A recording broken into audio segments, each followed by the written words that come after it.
اما بعد دوستو، جیسے کہ آپ حضرات کل سے تقریریں سن رہے ہیں اور آج بھی سنیں، اور آپ لوگوں کو معلوم بھی ہوگا کہ ہمارا وقت کتنا ہے، ہم اسی میں ایک تو کچھ باتیں آپ سے کریں گے اور کچھ جو ہے بعد مشائخ نے جو ہماری تقریریں کی ہیں ان پر ہمارے کچھ ملاحظات ہیں، اور یہ دونوں چیزیں ہمیں 20 منٹ میں کہنا ہے۔ دعا کریں کہ اللہ تعالیٰ مکمل کرائے۔ دوستو، جہاں تک معاملہ آپ لوگوں کے سامنے کچھ تقریر کرنے کا ہے، دنیا کا ہر کلمہ گو انسان دنیا اور آخرت دونوں کی کامیابی چاہتا ہے۔ کیا خیال ہے بھائی؟ چاہتے ہیں دنیا بھی کامیاب اور آخرت بھی کامیاب، اور اللہ تعالیٰ سب کو کامیاب بنائے۔ ربنا آتنا فی الدنیا حسنہ وفی الآخرۃ حسنہ وقنا عذاب النار۔ اللہ دنیا بھی دے اور آخرت بھی دے، جہنم سے بچا لے۔ اس دنیا کے اندر سب سے زیادہ کامیاب انسان جو گزرے ہیں وہ ابو بکر، عمر اور نبی علیہ السلام کے صحابہ ہیں۔ دینی، دنیاوی، علمی، تقوی، پرہیزگاری کے اعتبار سے اس کائنات میں اصحاب رسول سے نہ پہلے کوئی انسان گزرا ہے انبیاء کے علاوہ، اور نہ قیامت تک کہ ان سے افضل کوئی اور گزرے گا۔ تو سوال یہ ہے، آپ حضرات کو ہمیں بتانا چاہتے ہیں اس کائنات کے سب سے کامیاب انسان، ان کی خوبیاں کیا تھیں، وہ کس بنا پر کامیاب ہوئے؟ اللہ تعالی ہمیں بھی ان کے نقش قدم پر چلائے۔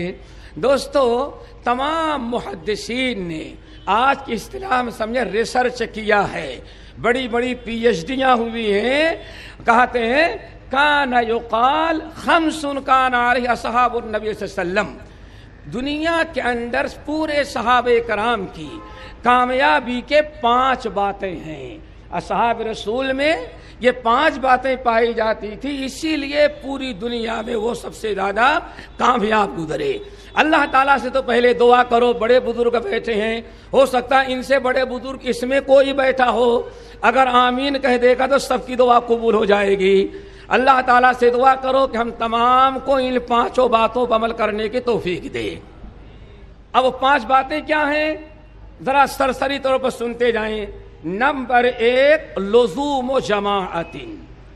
سب سے پہلی چیز کامیابی کی لزوم و جماعت، یعنی صحابہ آپس میں ان کے نوک جھوک بھی، کچھ جھگڑے لڑائیاں بھی ہو گئیں، لیکن صحابہ کبھی اپنی جماعت سے علیحدگی اختیار نہیں کی۔ ہر انسان جماعت صحابہ اور اپنی جماعت سے وہ لزوم و جماعت چمٹا ہوا تھا۔ آپس کی کچھ ناراضگیاں اور کچھ معاملات بگڑے ہوں گے، لیکن جماعت سے ہر انسان جڑا ہوا رہا، نہ کبھی اپنے خلیفہ سے الگ، نہ کبھی اپنے امیر سے الگ، نہ اپنی مسجد چھوڑا اور نہ اپنا مولوی چھوڑا۔ سارا معاملہ ہے کامیابی کا دوستو، وَاعْتَصِمُوا بِحَبْلِ اللَّهِ جَمِيعًا وَلَا تَفَرَّقُوا۔ صحابہ کرام کی کامیابی کا سب سے پہلا راز جو ہم نے آپ کے سامنے بتایا، لزوم و جماعت، جماعت سے چمٹ کر کے رہنا، پکڑنا ہی نہیں ہے، چمٹ کر کے رہنا۔ آپ مسجد سے، مدرسے سے، اپنے جماعت سے، اپنے ذمہ داروں سے، اپنے بڑوں سے جڑ کر کے رہیں۔ اگر کوئی تکلیف پہنچتی ہے تو سنن ترمذی کی حدیث سامنے ہو، اللہ کے رسول نے ارشاد فرمایا، المؤمن الذی یخالط الناس ویصبر علی آذاہم۔ ایک انسان جو لوگوں کے ساتھ مل کر کے رہتا ہے، اگر کسی سے تکلیف پہنچی علیحدگی نہیں اختیار کرتا بلکہ صبر کرتا ہے، ان سے جڑا رہتا ہے، یہ بہت ہی بہتر ہے ان انسانوں سے جو لوگوں کے ساتھ مل کر کے نہیں رہتے بلکہ ملنے کے بجائے مل کے نہیں رہتے، کسی سے تھوڑی تکلیف پہنچی فوری طور پر علیحدگی اختیار کر لیا اور کہتا ہے مجھ سے لوگوں کی باتیں برداشت نہیں ہوتی۔ نتیجہ یہ نکلا اب مسجد کے بجائے گھر میں، اور گھر جب شیطان نے دیکھا ہاں اب یہ اپنے ساتھیوں سے، اپنی جماعت سے، اپنی مسجد سے الگ ہو گیا ہے تو فوراً مسلط ہو گیا۔ وہ سارا وقت ہے جو مسجدوں میں گزرتا، دین کے کاموں میں گزرتا، گھر میں بیٹھے بیٹھے فلموں نے اور واٹس ایپ نے اپنے اندر مشغول کر لیا۔ جماعت کو چھوڑا، مسجد کو چھوڑا، تمہیں ٹی وی نے، فلموں نے اپنے اندر مشغول کر لیا۔ اللہ تعالیٰ جماعت سے جڑا رکھے۔ امام عمر فاروق رضی اللہ سن، علیکم بالجماعت، علیکم بالجماعت والمساجد، اے میرے امت کے لوگوں اپنی جماعت سے جڑ کر رہنا، اپنی مساجد کو نہیں چھوڑا، اپنی مساجد میں جمعہ پڑھنا کبھی ترک نہیں کرنا۔ بڑی تاکید کی ہے، تفصیل کا وقت نہیں۔ عمر فاروق رضی اللہ تعالیٰ عنہ کہتے ہیں لا اسلام الا بجماعت ولا جماعت الا بامارت، اے لوگو اسلام کا تحفظ بغیر جماعت کے ناممکن ہو جاتا ہے۔ آپ کامل طور پر اسلامی احکام پر عمل کرنا چاہیں، یہ اجتماعیت امام کے ساتھ، جماعت کے ساتھ جڑنے کے بعد ہی ادا ہو سکتا ہے۔ نمبر 2 دوستو، اتباع سنہ، اتباع سنہ، لزوم و جماعت و اتباع و سنت، نبی صلی اللہ علیہ وسلم، نبی علیہ السلام کی سنت کی اتباع اور پیروی۔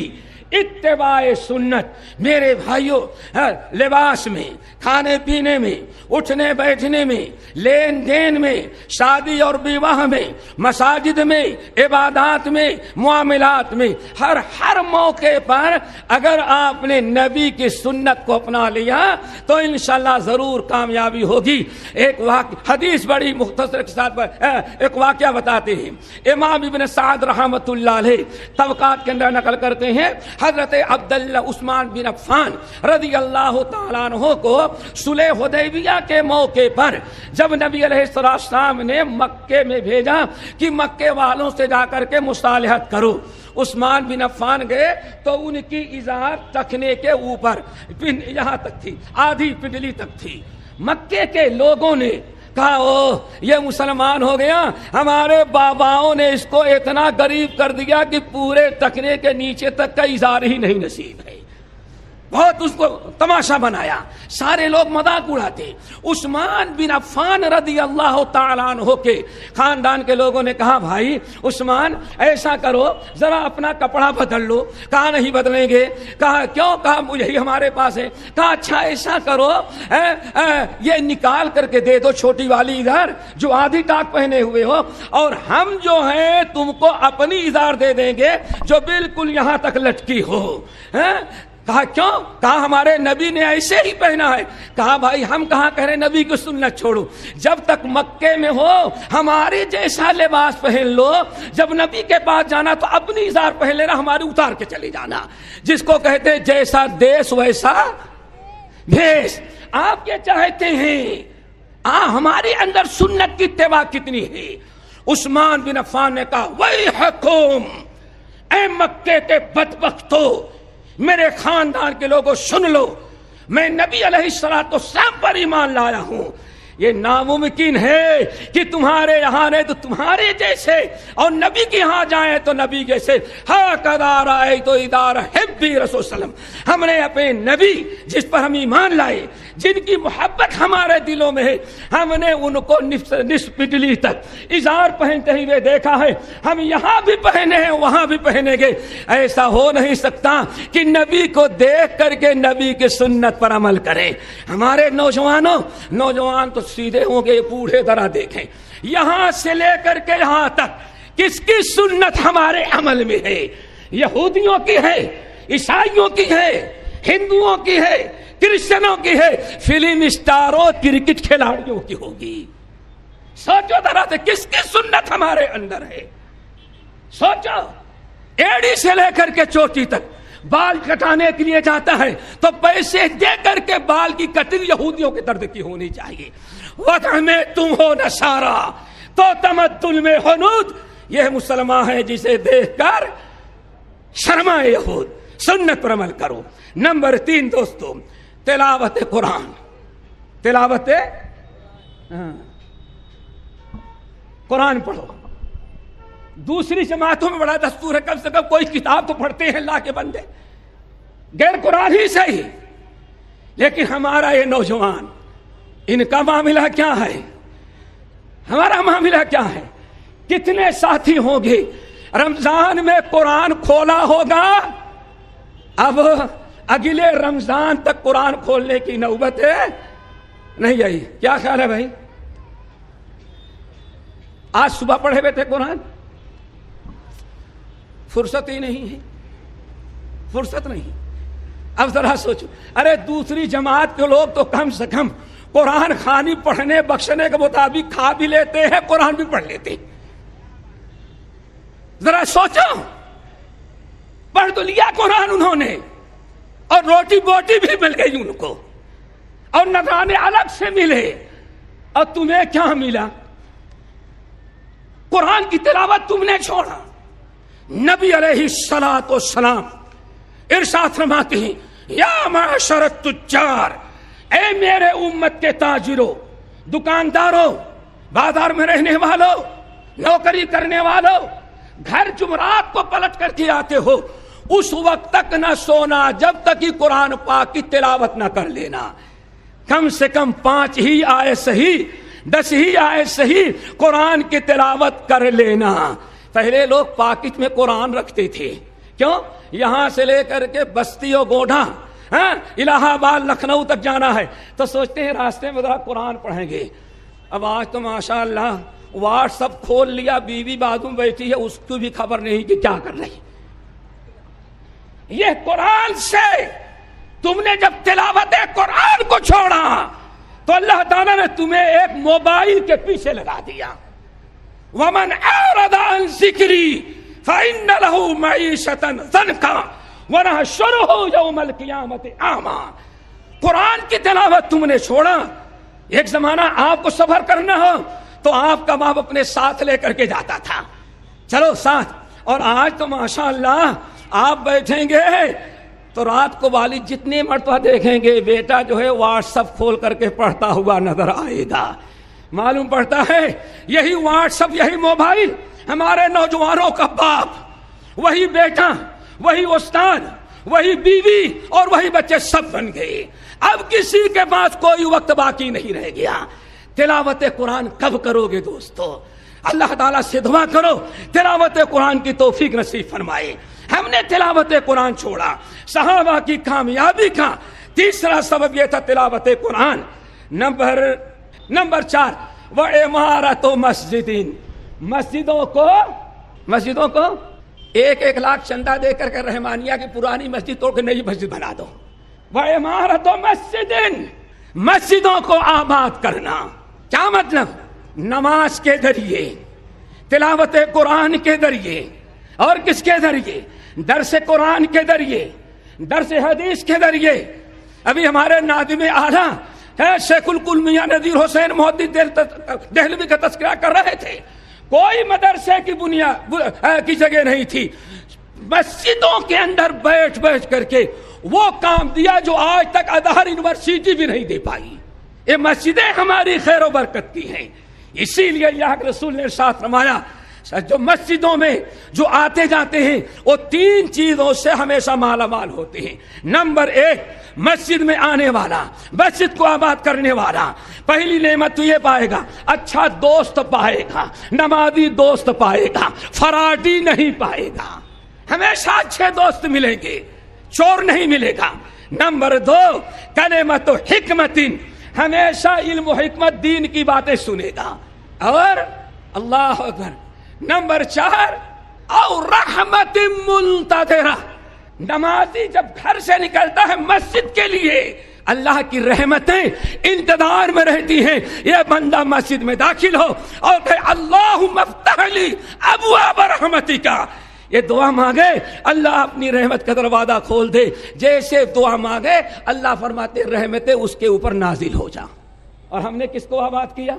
ہماری ساری برکت سونے میں چلی گئی، کہیں ظہر میں تو آ گیا، عصر میں آ گیا، فجر دیکھیں گے تو معلوم پڑتا ہے بڑے میاں پورے گھر والوں کی طرف سے آئے ہوئے ہیں، اور کیا کہتے ہیں؟ اللہ میں نیت کرتا ہوں بیٹے سوئے رہ گئے ہیں، پوتے کالج میں پڑھنے کی نیند نہیں پوری ہوتی، بیٹے کام میں ان کی نیند پوری نہیں ہوتی، سب کی طرف سے میں پڑھ لے رہا ہوں، اور گھر کے اندر بڑی بھی تختہ بچھائی، معلوم پڑا ساری بہویں، ساری پوتیاں، ساری نواسیاں اور ساری بیٹیوں کی طرف سے نیت کر کے نماز پڑھ لیا۔ بس مسجدیں کب آباد ہوں گی؟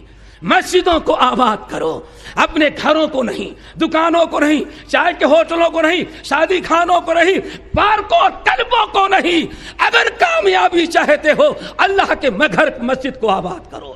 اسی لیے اللہ کے رسول نے ارشاد فرمایا جو انسان اللہ کے گھر مسجد سے جڑا رہتا ہے اللہ تعالیٰ اس کے امن و امان اور حفاظت میں لے لیتے ہیں۔ علامہ البانی رحمۃ اللہ علیہ صحیحہ کے اندر ایک حدیث نقل کرتے ہیں بڑی اہم، اللہ اکبر، اسی کو سنا دینا چاہتے ہیں۔ قیامت کے دن اللہ تعالیٰ اعلان کروائیں گے این عمار المساجد این جاری این جاری این جاری، اے حشر کے میدان والو میرے پڑوسی کہاں ہیں، میرے پڑوسی کہاں ہیں؟ این جاری، میرے پڑوسی کہاں ہیں؟ این جاری، میرے پڑوسی کہاں ہیں؟ آج فرشتے کہتے ہیں اللہ من جارو کا، آپ کے عرش کے بازو میں کون سا بہل بنایا ہوا ہے جو آپ کا پڑوسی ہو؟ من جارو کا یا ربی، اللہ آپ کا پڑوسی کون ہو سکتا ہے؟ اللہ فرمائیں گے این عمار المساجد، مسجدوں میں آنے جانے والے وہی اصل میں ہمارے پڑوسی ہیں۔ اب چاہے جس کے پڑوسی بنو۔ نمبر 5 جہاد فی سبیلی، اللہ تعالیٰ کے راہ میں جہاد کرنا۔ جہاد سب سے بڑے مجاہد بنو۔ 4 قسمیں جہاد کی ہے، تفصیل میں جانا نہیں چاہتا۔ پہلا درجہ اپنے نفس سے جہاد کرو، اپنے وقت سے جہاد کرو، اپنے معاشرے میں برائیاں مٹانے کے لیے جہاد کرو۔ میرے بھائیوں یہ 5 چیزیں تھیں جو صحابہ کرام کے اندر تھیں، انہی 5 کی برکت سے مغرب کی وادیوں میں بولو، مغرب کے وادیوں میں گونجی ادا ہماری، تھمتا نہ تھا کسی سے سیل رواں ہمارا، ساری دنیا کو ہم نے جھکا دیا۔ اللہ تعالیٰ سے دعا کرو یہ 5 چیزیں ہمارے اندر آ جائیں، اور غالباً وقت بھی ختم کے قریب ہوگا۔ ایک آخری چیز اور بتائیں، اور اس کی نشاندہی کر دینا ضروری ہے، گرچہ تھوڑی سی گستاخی ہو۔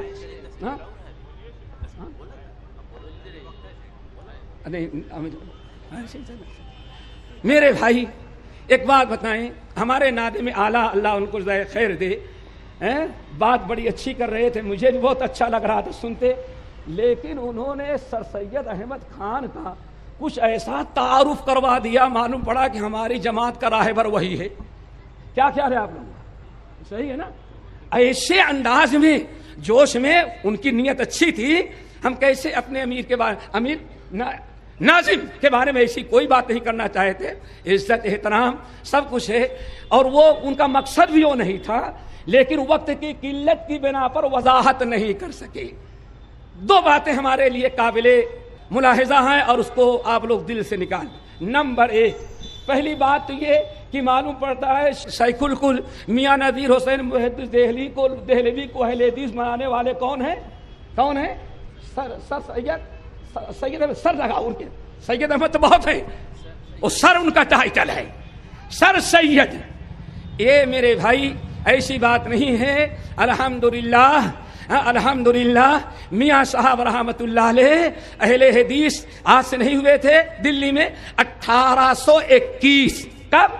1821 ہجری کے اندر، جب شاہ اسماعیل شہید رحمت اللہ علیہ دہلی سے حجاج کا قافلہ لے کر کے کلکتہ سے پھر بامبے، اور بامبے سے کراچی ہوتے ہوئے جدہ جب جا رہے تھے تو پٹنہ کے اندر، پٹنہ کا نام سنا ہوگا، پٹنہ کے اندر شاہ اسماعیل شہید، مولانا ولایت علی، یہ سارے اہل حدیث علماء موجود تھے۔ شیخ الکل میاں نذیر حسین محدث دہلوی رحمت اللہ علیہ اپنے گاؤں سے نکلے تھے، علم حاصل کرنے کے لیے جا رہے تھے، راستے میں ان کی ملاقات پٹنہ میں ہو گئی شاہ اسماعیل شہید سے۔ ان کے درس میں بیٹھے اور وہیں سید احمد شیخ الکل الحمدللہ اہل حدیث ہو گئے تھے۔ الحمدللہ دلی پہنچنے کے پہلے ہمارا سربراہ نہیں، ساری دنیا کا سربراہ کتاب و سنت کا، اور سر سید احمد کا محتاج نہیں تھا، بلکہ سر سید ان کے محتاج تھے۔ یاد سمجھ گئے بات نا؟ یہ چیز بالکل غلط ہے کہ سید صاحب سر سید نے ان کو اہل حدیث بنایا. اہل حدیث سالوں پہلے بن چکے تھے. اسی لیے انگریزوں نے 3 مسجدیں اس لیے ڈھائی تھی. کسی عالم کے مدرسے کو, کسی عالم کی مسجد کو, جس مسجد میں ایک درس ہو رہا ہو, انگریز نے نہیں ڈھایا. 1857 میں داخل ہوتے ہی دلی میں سب سے پہلے شیخ الکل میاں نذیر حسین محدث دہلوی کی مسجد کو ڈھایا. 1 ڈھایا, 2 ڈھایا, تیسری بچی جس کو فاتح بشان کہا جا سکتا ہے. اور ایک بات اور بتائیں, بلکہ مولانا ابوالکلام آزاد رحمۃ اللہ علیہ, میں نے کبھی جھولا میدان کی تقریر میں بتایا تھا, مولانا ابوالکلام آزاد کہتے ہیں ہم کو اہل حدیث بنانے والی 2 کتابیں ہیں. کتنی؟ 3 کتابیں. پہلی کتاب معیار حق ہے. کون سی معیار حق؟ میاں صاحب کی. میاں صاحب کی کتاب معیار حق ہے. اور میاں صاحب نے کتاب کیوں لکھی؟ شاہ اسماعیل شہید رحمت اللہ علیہ نے آمین رفع الیدین کرنے کے لیے, اتباع سنت کے لیے ایک کتاب لکھی, تنویر العینین. کتاب کا نام یاد رکھنا. کیا نام تھا؟ تنویر العینین فی اثبات رفع الیدین. تنویر العینین فی اثبات رفع الیدین. اس بات پر کتاب لکھی. اس میں آمین رفع الیدین, آمین بالجہر رفع الیدین, اور اسی طرح سے میرے بھائیوں قرات خلف الامام کا مسئلہ بیان کیا جو خاص اہل حدیثوں کی علامت ہے. اسی لیے اس زمانے میں اہل حدیثوں کو رفع الیدین کہتے تھے. کیا کہتے تھے؟ وہاں بھی نہیں, رفع الید. ایک ٹریڈ مارکا تھا اہل حدیث بننے کا. اور کچھ لوگ نہیں سب صحیح ہے لیکن نہیں رفع الیدین نہیں کریں گے تو کیا ہے, سمجھ جاؤ کہ اہل حدیثیت میں خلل ہے. ابھی بھی اہل حدیثیت میں خلل ہے. تو اس کتاب کا جواب شاہ محمد پنجابی مولوی نے دیا تھا کہ رفع الیدین منسوخ ہے, زور سے آمین بولنا ناجائز ہے. اس کے رد میں میاں صاحب نے معیار حق لکھی تھی. ایک چیز تو یہ ہے. نمبر 2, رہی بات میرے بھائی سر سید احمد خان کے اہل حدیث ہونے کا, تو ایک چیز آپ لوگوں کو سناتے ہیں. ابھی میرا خیال سے یہ اگست کا قصہ ہے. اگست کا قرآن کم ایگزیبیشن مینگلور میں تھا, مینگلور کرناٹک. وہاں ہم گئے تو ہمارے ہندوستان کے بہت علماء کبار شخصیات, نام نہیں لیتا, وہ وہاں ملے. ہم ایسے ایک یو پی ہی کے ہیں, وہاں بڑا کاروبار ہے, اپنے بنگلے میں ٹھہرایا تھا. وہاں آئے تو زہرانے پر کھانے میں کہا بھائی یہ شیخ ظفر ہے, پہچانتے ہو؟ کہا کہ نہیں. میں نے پہلی مرتبہ بات سنی تھی. کہا کہ سر سید احمد خان کہتے تھے اہل حدیث کتنے قسم کے؟ 3. کتنے قسم کے؟ 3. ایک اہل حدیث جیسے ہم لوگ ہیں, اور ایک ہے کڑک اہل حدیث, کھرا اہل حدیث, اور ایک ہے اہل حدیث اور نیم چہا. کیا مطلب؟ یعنی ہمارے یہاں مثلا مشہور ہے کریلا, وہ بھی کیا؟ نیم چہا. کریلا ویسے ہی کڑوا ہوتا ہے, اور جب نیم بچ جائے تو ڈبل کڑوا ہو جاتا ہے. سمجھ گئے نا؟ تو کہتے ہیں سر سید کہتے تھے اہل حدیث 3 قسم کے. نمبر 1 کہتے تھے کریلا, دوسرا کہتے ہیں کڑوا کریلا, اور تیسرا کہتے ہیں کریلا نیم چڑھا. سمجھ گئے نا؟ نیم چڑھا. پھر سر سید صاحب کہتے میں اہل حدیث ہوں, اہل حدیث کیا کہتے ہیں؟ کریلا, نیم چڑھا کریلا, نیم چڑھا کریلا. ٹھیک ہے نا؟ سر سید کہتے ہیں میں نیم چڑھا کریلا ہوں. تو وہاں جو مشائخ ہمارے تھے, کہا اس زمانے میں اگر کوئی نیم چڑھا اہل حدیث دیکھنا ہو تو شیخ ظفر کو دیکھ لو. کس کو دیکھ لو؟ یہ بھی اگست کی بات ہے. ہندوستان کے چوٹی کے لوگ یہ اہل حدیث ہے جو نیم چڑھا کریلا کے معنی. پہلی مرتبہ اصطلاح میں نے سنی تو میں نے کہا بات سر, ہم تو اپنے بارے میں تسلیم کر سکتے ہیں کہ ہم نیم چڑھا کریلا اہل حدیث ہیں, لیکن سر سید کے بارے میں کبھی نہیں. کیوں؟ سر سید کو نہ اہل حدیث نہیں تھے, وہابی بھی نہیں تھے, وہ غیر مقلد تھے. کیا تھے؟ غیر مقلد, نیچری تھے. معجزے کا انکار, فرشتوں کا انکار, سمجھو ذرا سا, موجزے کا موجزات نبوی کا انکار، اور اسی طرح سے اور کس کا انکار؟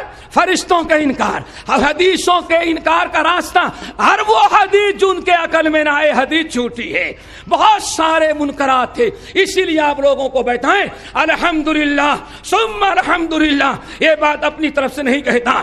سب سے پہلے جس شخص نے سر سید احمد خان کے ان خرافات کی تردید میں جس نے قلم اٹھایا وہ ہماری جماعت اہل حدیث تھی، اور واضح کیا کہ جماعت اہل حدیث ان کا کوئی تعلق ہے نہیں ہے۔ پھر اور آگے ذرا سنو، سب سے پہلا اہل حدیث جماعت اہل حدیث کا عالم جس نے ان کے خلاف میں کتابیں لکھی، ان کے پردے کو چاک کیا، وہ سب سے بڑے آگے شیخ الاسلام مولانا ثناء اللہ امرتسری تھے۔ اور اگر آپ میری باتوں کی تصدیق چاہیں تو سر سید احمد خان کی تفسیر پڑھیں، اور اس کے جواب میں شیخ الاسلام مولانا ثناء اللہ امرتسری رحمۃ اللہ علیہ کی تفسیر ثنائی پڑھیں، لیکن بشرطے کہ موبائل چھٹی دے تب۔ آپ کا واٹس ایپ آپ کو اجازت دے تب، بیوی دے دے گی، بچے دے دیں گے، آپ کا کاروبار دے دے گا، لیکن وَأُشْرِبُوا فِي قُلُوبِهِمُ الْعِجْلَ، جس کی محبت پیوست کر دی گئی ہے وہ شاید ان چیزوں کو پڑھنے کی اجازت نہ دے۔ اللہ تعالی ہم سب کو عمل کی توفیق نصیب فرمائے۔ یہ بات میں نے سوچا واضح کر دینا زیادہ مناسب تھا، اگر واضح نہ کرتے تو شاید یہ ہمارے نوجوان آگے کہتے سر سید بہت بڑے اہل حدیث عالم نہیں، عالم رہے لیکن نیچری تھے۔ شیخ الحدیث مولانا اسماعیل صاحب گجرانوالا کہتے ہیں ان کو اہل حدیث نہیں بلکہ ان کو غیر مقلد کہا جاتا ہے۔ ہم غیر مقلد نہیں، ہم اہل، بولو غیر مقلد ہو، ہم اہل حدیث ہیں۔ اور سر سید احمد خان غیر مقلد۔ چلو سبحانک اللہم و بحمدک اشہد ان لا الہ الا انت استغفرک و اتوب الیک۔